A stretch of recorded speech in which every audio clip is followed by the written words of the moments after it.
नमस्कार, मैं हूं आपके साथ अंकिता पाल और आप सभी का हमर छत्तीसगढ़ में स्वागत है। रुक करते हैं खबरों की तरफ। उप मुख्यमंत्री अरुण साव ने आपको बताते चले कि छत्तीसगढ़ वासियों से वोकल फॉर लोकल अभियान के तहत दीपावली त्योहार में स्थानीय कुम्हारों और कारीगरों से सामान खरीदने की अपील की है। साथ ही उन्होंने धनतेरस और दीपावली की शुभकामनाएं दी। प्रभु श्री राम के ननिहाल छत्तीसगढ़ में यह त्योहार जो है वो बड़ी ही धूमधाम से मनाने की तैयारी की जा रही है। इस मौके पर उप मुख्यमंत्री अरुण साव ने प्रदेशवासियों से अपील की कि आप सभी स्थानीय कुम्हार और कारीगर के बनाए गए मिट्टी के दिए और अन्य सामान जरूर खरीदें। राम राम, जय जोहार। छत्तीसगढ़ में चारों मुड़ा दिवाली त्योहार के तैयारी चलत है। सफाई पोताई से लेके सब काम बुत थे और भगवान राम के तो ननिहाल है छत्तीसगढ़ है। तीन पाई के और बहुत धूमधाम ले दिवाली त्योहार के तैयारी सब जन करत हो। मैं आप सब जन ला दिवाली त्योहार के गाड़ा गाड़ा बधाई देत हूँ, गाड़ा गाड़ा शुभकामना देत हूँ। एक ठन गोट ला सुरता रखिया कि हमारे जन स्थानीय कलाकार है, कारीगर है, उकरे बनाए चीज ला खरीदू तो अच्छा होही। जैसे साल भर हमार कुम्हार भाई मन के साल भर के तिहार है, उमन अगोरा रहते कब दिवाली आए तो ओकर दिया बिके। तो सब जन हमार लोकल कारीगर और कलाकार मन के सामान ला खरीदू ताकि उनको दिवाली अच्छा हो सके। एक बार और आप सब जन ला दिवाली त्योहार के गाड़ा गाड़ा बधाई, गाड़ा गाड़ा शुभकामना। राम राम, जय जोहार, जय छत्तीसगढ़। वहीं महतारी वंदन योजना पर महिला बाल विकास मंत्री लक्ष्मी राजवाड़े का बड़ा बयान सामने आया। उन्होंने कहा कि महतारी वंदन के तहत महिलाओं को 9वां किस्त जारी कर दिया गया है। वहीं महिलाएं जो हैं वो महतारी वंदन योजना से वंचित रह गई हैं। उनके लिए फिर से जल्द ही पोर्टल खोला जाएगा। आगे उन्होंने कहा कि जब ये सरकार 70 लाख महिलाओं को 1,000 रुपए दे सकती है तो बाकी महिलाओं को भी दे सकती है।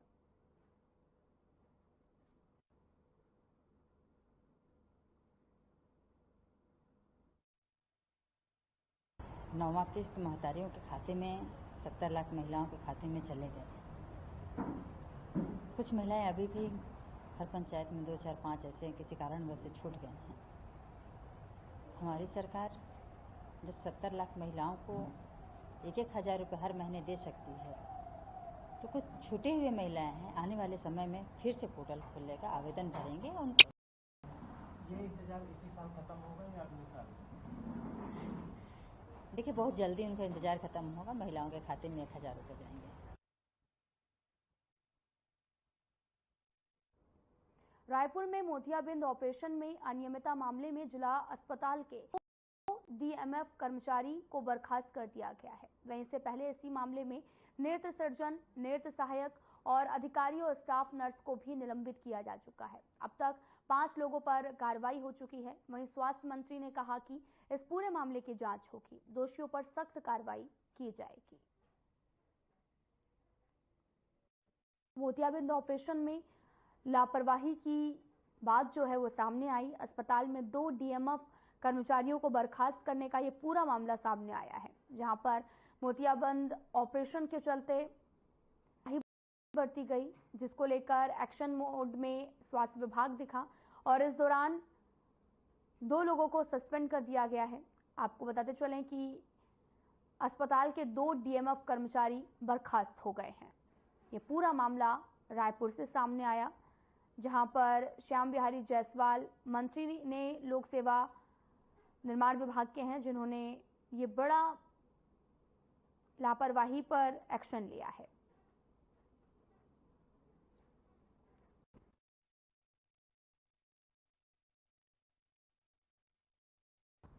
एक मन को दुखी करने वाला घटना है और मैं जब से घटना की जानकारी मुझे मिली, मैं तत्काल उन लोगों को मेकाहारम बुलवाया और जितने भी लोगों की ऑपरेशन हुई है चिन्हित करके सारे लोगों से मिलकर हमारी स्टाफ उन एक लोगों को देखेंगे। अगर कहीं भी दिक्कत है तो उनको लाने का सिलसिला भी जारी है।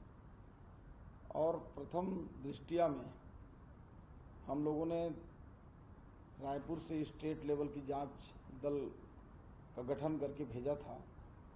उसमें जो नेत्र चिकित्सक हैं उनकी गलती उसमें नज़र आई थी, उनको सस्पेंड कर दिया गया था। उनके साथ जो सहायक हैं और जो OT इंचार्ज हैं, इनको भी उस दिन सस्पेंड कर दिया गया। और बचे 2 DMF से उनके जो और सहयोगी हैं जिनका देखरेख का काम रहता है, उनको भी बर्खास्त कर दिया गया है।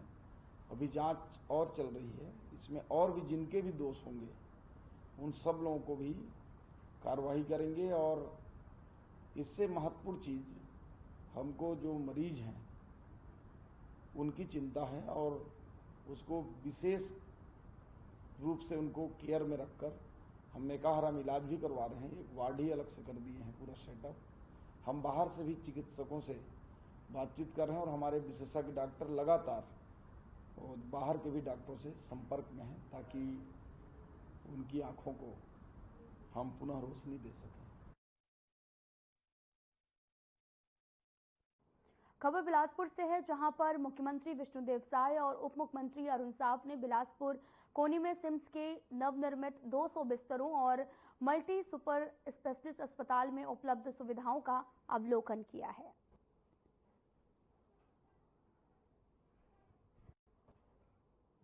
नए सुपर स्पेशलिस्ट अस्पताल का अवलोकन करने के लिए पहुंचे 200 बिस्तरों वाला अस्पताल का जो है वो अवलोकन करते हुए नजर आए।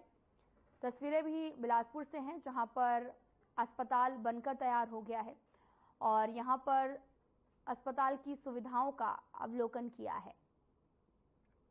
इस दौरान नए सुपर स्पेशलिस्ट अस्पताल का अवलोकन करने के लिए पहुंचे थे और साथ ही आपको बताते चलें कि अब लोगों को इलाज के लिए बाहर नहीं जाना होगा, क्योंकि 200 बिस्तरों वाला अस्पताल बनकर तैयार हो गया है। खबर रायपुर से है, जहां पर सेवा से समृद्धि और सुशासन की संकल्पना के साथ आगे बढ़ते हुए प्रधानमंत्री नरेंद्र मोदी ने धन्वंतरी जयंती और 9वें आयुर्वेद दिवस के अवसर पर बिलासपुर में 200 करोड़ की लागत से निर्मित सिम्स सुपर स्पेशलिस्ट अस्पताल का वर्चुअल लोकार्पण किया है। मुख्यमंत्री विष्णुदेव साय सुपर स्पेशलिस्ट अस्पताल कोनी में आयोजित लोकार्पण समारोह में मुख्य अतिथि थे। प्रधानमंत्री मोदी ने नई दिल्ली में आयोजित समारोह में वर्चुअल रूप से देश के कई स्थानों में 12,850 करोड़ रुपए से अधिक लागत की अनेक स्वास्थ्य परियोजनाओं का शुभारंभ और शिलान्यास किया है। इसमें छत्तीसगढ़ के बिलासपुर कोनी का सिम्स सुपर स्पेशलिस्ट अस्पताल का लोकार्पण और रायपुर में बनने वाले 100 बिस्तरों वाले केंद्रीय योग और प्राथमिक चिकित्सक अनुसंधान संस्थान का शिलान्यास शामिल है। और प्रधानमंत्री नरेंद्र मोदी ने कहा कि देश के लोग जितना ज्यादा स्वस्थ रहेंगे, देश की प्रगति उतनी तेजी से होगी। कार्यक्रम में उप मुख्यमंत्री अरुण साव उपस्थित थे।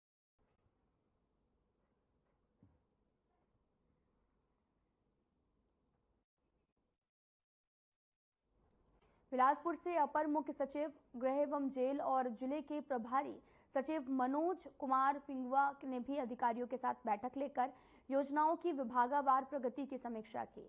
उन्होंने पुलिस विभाग की समीक्षा करते हुए नशे के फैलाव पर चिंता व्यक्त की है। पिंगुआ ने नशे के खिलाफ आपराधिक कार्रवाई से ज्यादा इसके विरुद्ध जन जागरूकता फैलाने पर जोर दिया है। उन्होंने कहा कि नशे से सभी तरह के अपराध जन्म लेते हैं, इसलिए इसकी रोकथाम पर गंभीरता से प्रयास किया जाना चाहिए। अभियान में विशेषकर युवाओं को शुरू से ही नशे की बुराइयों से अवगत कराया जाए। कलेक्टर अवनीश चरण, SP रजनेश सिंह सहित सभी विभागीय वरिष्ठ अधिकारी बैठक में उपस्थित रहे।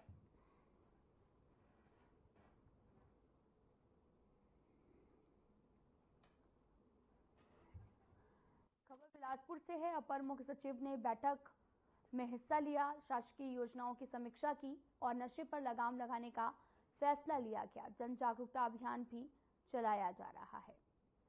अपर मुख्य सचिव ने बैठक ली है।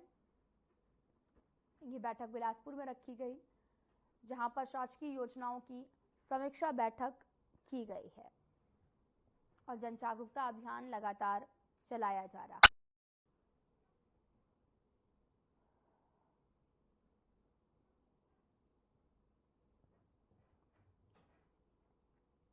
आपको बताते चलें कि जन जागरूकता अभियान लगातार जारी है। नशे पर लगाम लगाने के लिए लगातार तमाम तरह की बैठकें की जा रही हैं।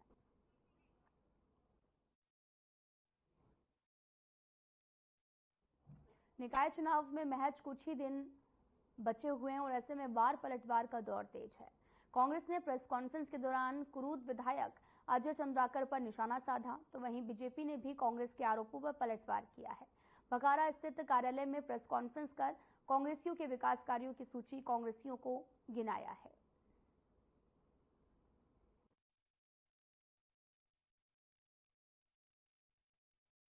दो विषय उसमें पीजी और बढ़ रहा है।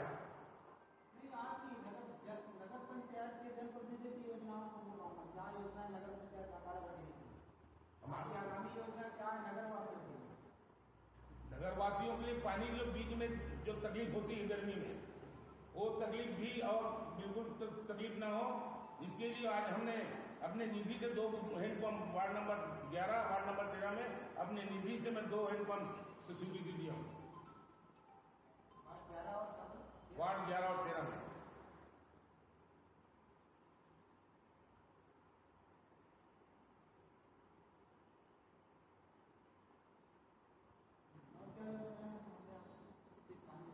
और हमारा ये है कि हम नजूल का सर्वे करवाएं। नजूल सर्वे करवा के घास में निवासरत व्यक्ति, नजूल में निवासरत व्यक्तियों को नजूल का पट्टा कम से कम प्रदान करें। इसके लिए हम पुरजोर प्रयास करेंगे, ताकि भविष्य में जो इस प्रकार की जो घटनाएं अचानक हो जाती है उससे निजात मिले लोगों को, और जो दहशत है वो दहशत तो खत्म हो कम से कम।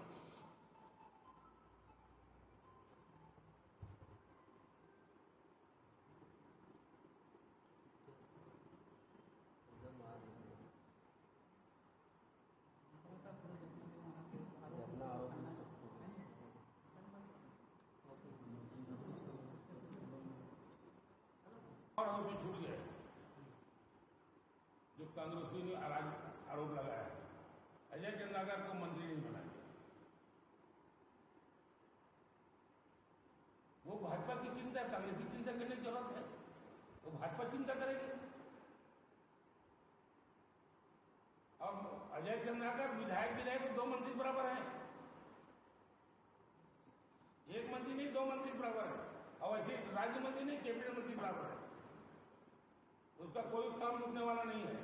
और भारतीय जनता पार्टी की सरकार अभी 4.25 साल रहेगी।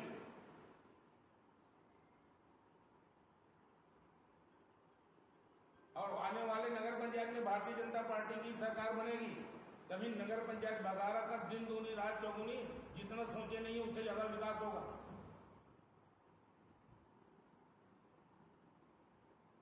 जहां पर हमारी सोच नहीं पहुंचती, उससे पहले अजय चंद्राकर सोच पहुंच जाता है कि हम क्या करें बघारा के लिए।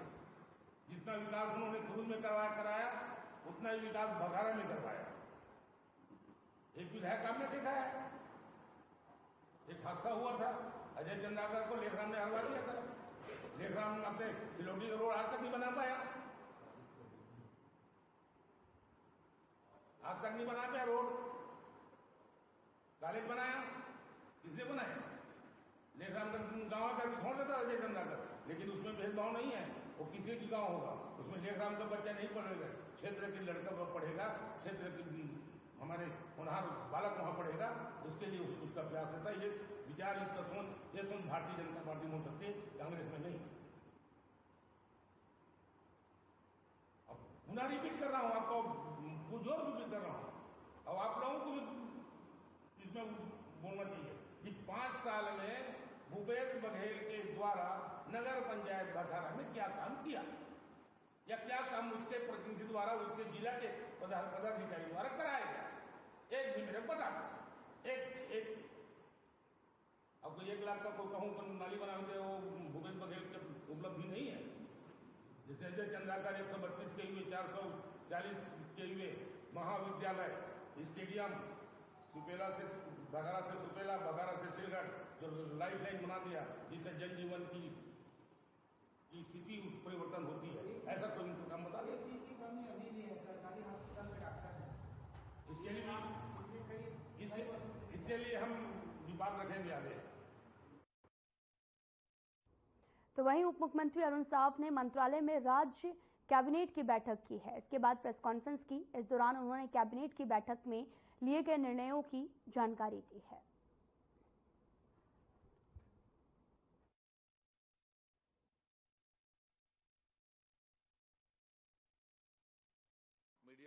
साथियों, आप सबका हार्दिक अभिनंदन है, स्वागत है। आज कैबिनेट की 16वीं बैठक मुख्यमंत्री विष्णुदेव साय जी की अध्यक्षता में संपन्न हुई है। बैठक में कई महत्वपूर्ण निर्णय लिए गए हैं, जिनमें खरीफ विपणन वर्ष 2023-24 में छत्तीसगढ़ राज्य सहकारी विपणन संघ को समर्थन मूल्य पर धान खरीदी हेतु स्वीकृत शासकीय प्रत्याभूति राशि 14,700 करोड़ की वैधता अवधि को 1 वर्ष बढ़ाते हुए 31 अक्टूबर 2025 तक करने का निर्णय लिया गया है। इसी तरह से त्रिस्तरीय पंचायत और नगरीय निकाय चुनाव में अन्य पिछड़ा वर्ग कल्याण आयोग के प्रथम प्रतिवेदन एवं अनुशंसा अनुसार आरक्षण प्रदान किए जाने का निर्णय लिया गया। माननीय सर्वोच्च न्यायालय के निर्देशानुसार आयोग का गठन किया गया और जिसके माध्यम से प्रतिवेदन के आधार पर त्रिस्तरीय पंचायत और नगरीय निकाय के चुनाव में पिछड़ा वर्ग को आरक्षण की व्यवस्था की जाएगी। मंत्रिपरिषद की बैठक में शिक्षक पंचायत संवर्ग के 97 शिक्षकों का स्कूल शिक्षा विभाग में संविलियन किए जाने का अनुमोदन किया गया और शेष शिक्षक पंचायत के प्रकरणों पर पंचायत विभाग से पात्रता अनुसार अनुशंसा प्राप्त होने पर संविलियन करने के बारे में स्कूल शिक्षा विभाग को अधिकृत किया गया। इसी प्रकार स्कूल शिक्षा विभाग के प्राचार्यों को वर्ष 2007 से 2019 तक प्रथम मतांकन के आधार पर प्रथम व द्वितीय समय वेतनमान स्वीकृत करने के लिए मात्र एक बार की छूट देने का निर्णय मंत्रिपरिषद ने लिया है। मंत्रिपरिषद द्वारा छत्तीसगढ़ राज्य की नई औद्योगिक विकास नीति 2024-29 के प्रारूप एवं प्रस्ताव का अनुमोदन किया गया। यह नई औद्योगिक विकास नीति 1 नवंबर 2024 से प्रारंभ होकर 31 अक्टूबर 2029 तक प्रभावशील रहेगी। इस नीति में अमृत का छत्तीसगढ़ विजन 2047 की कल्पना को साकार करने के प्रावधान किए गए हैं। इस नीति से प्रदेश में औद्योगिक विकास के नए आयाम स्थापित होंगे।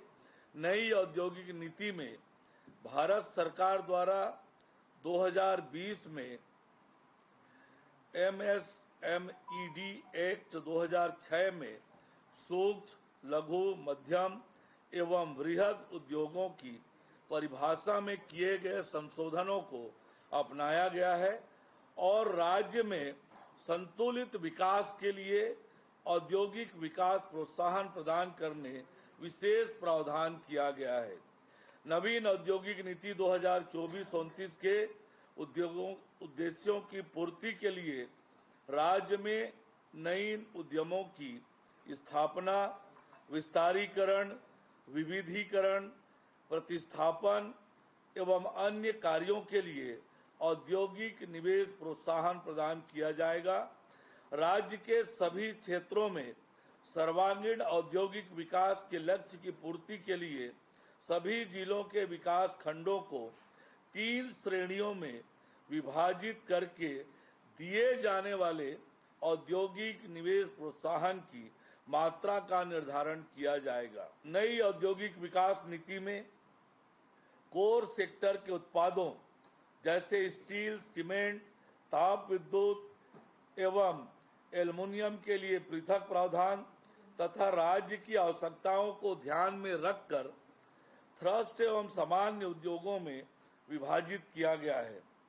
फार्मास्यूटिकल, टेक्सटाइल, फूड प्रोसेसिंग, कृषि उत्पाद संरक्षण जैसे इलेक्ट्रॉनिक उत्पाद, IT,